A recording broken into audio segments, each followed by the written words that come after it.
परमपिता परमात्मा और उनकी सभी पवित्र आत्माओं को नमस्कार। महापुरुषों के कथनानुसार हानिकारक रसों की तृष्णा से बचने का उपाय है उनसे अधिक शक्तिशाली आकर्षण वाले किसी स्वस्थ रस की प्राप्ति, और रसों में शिरोमणि है रस है नाम रूपी अमृत। जब सतगुरु शिष्य को इस रस का स्वाद लगा देते हैं तब वह अन्य किसी रस के बारे में सोचता तक नहीं। डॉक्टरों, वैद्यों और हकीमों के पास रोज कितने ही रोगी आते हैं।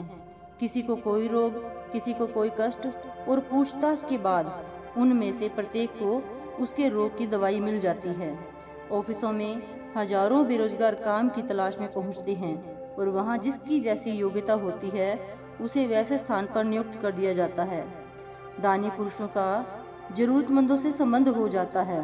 कोई भूखा, कोई तन ढकने के लिए आतुर, और वे परोपकारी इन मुसीबत के मारों पर तरस खाकर इनकी कठिनाइयों का निवारण कर देते हैं। इसी प्रकार जब कोई जिज्ञासु सतगुरु का पल्ला पकड़ता है तो वे कृपा निधान उसकी प्रेम भावना का लिहाज करके उसके मन की इच्छाओं को पूर्ण कर देते हैं।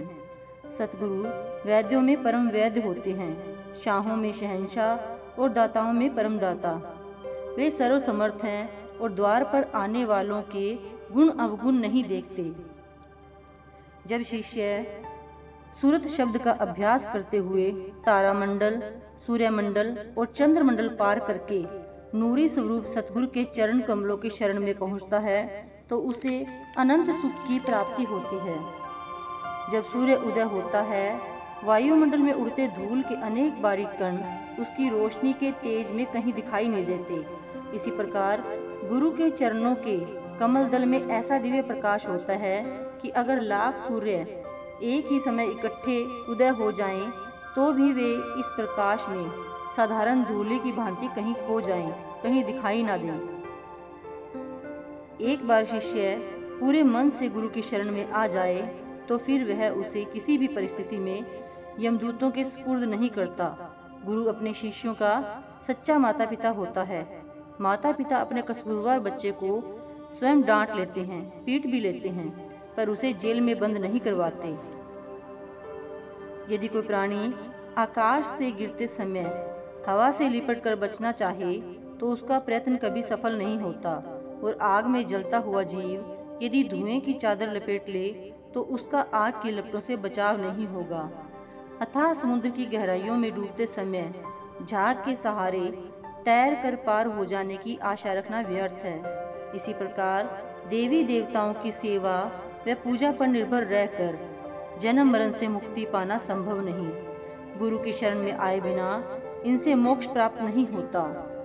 मोक्ष पद पर पहुंचने के लिए आध्यात्मिक मार्ग का ज्ञान होना आवश्यक है। ध्यान करने की विधि जाने बगैर काम नहीं चलता, और इस प्रयोजन की सिद्धि के लिए गुरु का पथ प्रदर्शन जरूरी है। यहाँ और कोई साधन काम नहीं आता।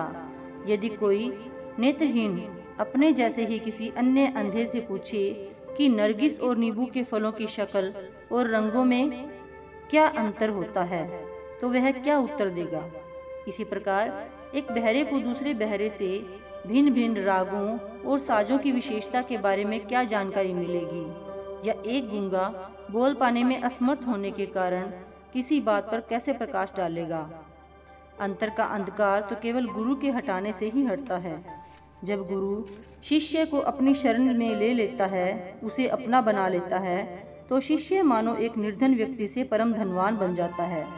वह मायामय जगत की सीमा को पार करके उच्च आत्मिक मंडलों में प्रवेश कर प्राप्त कर लेता है।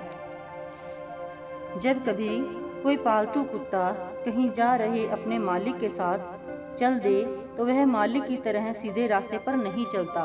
वह कभी बाएं किसी झाड़ी की ओर दौड़ जाएगा, कभी कूड़े के ढेर को बिखेर कर उसमें से कोई अनोखी वस्तु ढूंढ कर निकालने का प्रयत्न करेगा, परंतु मालिक दृढ़तापूर्वक अपनी निश्चित दिशा की ओर चलता जाता है और कुत्ते की उससे जुदा होने की नीयत नहीं होती। इसलिए वह इधर उधर झक मारकर वापस सही मार्ग पर आ जाता है।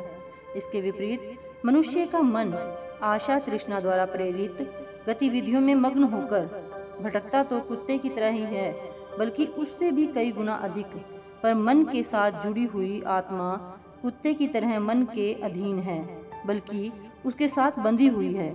इसलिए वह विवश होकर उसके साथ ही दुखी और परेशान होती रहती है।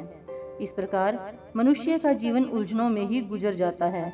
उससे अपनी मंजिल की ओर 4 कदम भी नहीं बढ़ाए जाते। हाँ, यदि कभी गुरु की शरण प्राप्त हो जाए तो उसकी दया से मन का भटकना समाप्त हो जाता है, आशा मनसा प्रभावहीन हो जाती है और इस प्रकार उसका जन्म सफल हो जाता है। Thank you.